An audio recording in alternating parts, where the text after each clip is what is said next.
Continuando, geralmente estamos tão pouco habituados à introspecção e à análise que não apenas ignoramos a vida subconsciente, como é lógico, mas também a do consciente. Na realidade, com frequência, não sabemos quais são nossas qualidades, nossos defeitos, nossas tendências, nem menos o nosso caráter. Devemos, portanto, proceder com calma, paciência, perseverança e, sobretudo, com ordem, para podermos reconhecer a verdadeira natureza e a essência real de nossas características. Com calma, com paciência, com perseverança, porque é um trabalho que nós não temos hábito de fazer isso. Consequentemente, isso nos incomoda, porque nós vamos começar a ter acesso a registros que não são tão agradáveis. Se, por exemplo, fazendo a autoanálise, percebermos em nós a qualidade da coragem, deveremos reconhecer que ela é apenas uma sublimação da combatividade, da agressividade, ou seja, do instinto de autoafirmação. Então, veja bem, se nós identificarmos a coragem, ela é apenas uma sublimação da combatividade, da agressividade, ou seja, do instinto de autoafirmação. Este impulso instintivo, passando pelo cadinho purificador da elevação, transformou-se em firmeza, autoconfiança e força interior, a que chamamos coragem. Olha, é um estudo muito interessante, entende? Então, a coragem, esse impulso instintivo, passando pelo cadinho purificador da elevação, transformou-se em firmeza, autoconfiança e força interior, que nós chamamos de coragem. Como faríamos, por outro lado, para reconhecer os traços e as qualidades do supraconsciente? Esse reconhecimento é um pouco mais árduo e fugaz. Contudo, podemos fazê-lo analisando certos momentos especiais de nossa vida, em que tenhamos experimentado algo de superior que nos induziu a ímpetos de abnegação, sacrifício e silencioso altruísmo, ou em que tenhamos sentido a presença de uma força e de uma confiança que nos auxiliaram a suportar a dor e a angústia. Em outras ocasiões, talvez, tenhamos tido repentinos lampejos de intuição acerca de algum problema de ordem cognitiva, filosófica ou científica, ou súbitas inspirações de caráter superior e elevado no campo artístico e literário. Olha que interessante, né? Podemos ainda ter sido capazes de experimentar um idealismo puro e impessoal, um senso de união com a humanidade. De onde provieram essas sensações elevadas, esses impulsos superiores e altruístas, essas inspirações e intuições impessoais? De onde provieram? Né? Da parte mais elevada e pura do nosso ser, sensível às vibrações espirituais de nossa alma, o supraconsciente. Veja bem, de onde provieram essas sensações elevadas, esses impulsos superiores e altruístas, essas inspirações e intuições impessoais?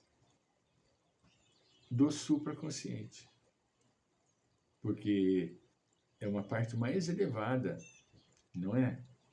Segundo os psicanalistas, no homem tudo deriva dos instintos, até mesmo as manifestações mais elevadas. as tendências mais firmes, que não são mais, segundo eles, que o produto de instâncias inferiores sublimadas. Admitindo-se que seja assim, podemos perguntar: por que ocorre a sublimação e como podem essas forças instintivas inferiores se elevarem, transformando-se em qualidades e tendências nobres e sublimes? Olha que coisa graciosa. Ela nos dá toda a dica da caminhada. Entende? Ela faz a pergunta como se fosse nós que estivéssemos fazendo, né? A resposta natural é uma.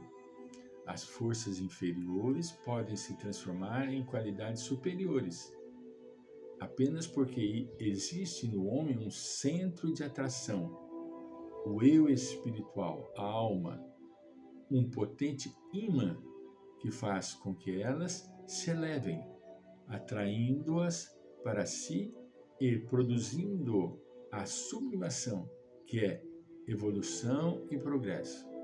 Se não houvesse em nós esse imã, esse centro de atração, seremos seres estáticos, estagnados, sem possibilidade de progresso. Olha que interessante. Esse eu, que é a alma, impulsiona-nos para a evolução e para o progresso, né? Mas voltemos agora ao trabalho de autoanálise. E como dissemos, deve ser feito com método, paciência e perseverança. 3 elementos fundamentais para exercitarmos a autoanálise. 3 elementos. Entende? Primeiro elemento, método. Segundo elemento, paciência. Terceiro elemento, perseverança. Um dos métodos mais comuns, aconselhado por todas as escolas de autoformação espiritual, é o exame noturno. Isto é, o exame das 24 horas precedentes. Pode ser feito à noite, antes de deitar-se, ou em qualquer outro momento do dia, quando se tenha um pouco de tempo e tranquilidade disponíveis. É conveniente uma certa preparação interior antes de se iniciar o exame propriamente dito. Devemos sentir-nos calmos, relaxados, tranquilos, serenos, porém com a consciência vigil, para não cairmos em um estado de sonolência. Fazer essa retrospectiva do dia vigilantemente. Ao atingir-se um estado de calma interior, é necessário repassar mentalmente as 24 horas precedentes, recordando todos os acontecimentos em sentido inverso, ou seja, começando do último e pouco a pouco retrocedendo ao primeiro. Inicialmente, nosso exame será superficial e exterior, porque virão à nossa mente apenas ações físicas e não estados de ânimo, excetuando algum que nos tenha particularmente perturbado e abalado. Por que se aconselha fazer o exame dos fatos em sentido inverso? Você vê, é uma pergunta que poderia vir, né? Tudo bem, faz o exame dos fatos do seu dia, não importa a maneira. Não, no sentido inverso. Por quê? Porque esse expediente nos ajudará aos poucos a remontar dos efeitos às causas do que é externo ao que é interno. Porque esse expediente nos ajudará aos poucos a remontar dos efeitos às causas do que é externo ao que é interno. Poderemos descobrir o porquê de certas ações e comportamentos nossos, as razões ocultas e determinadas atitudes e estados de ânimo, poderemos descobrir o porquê.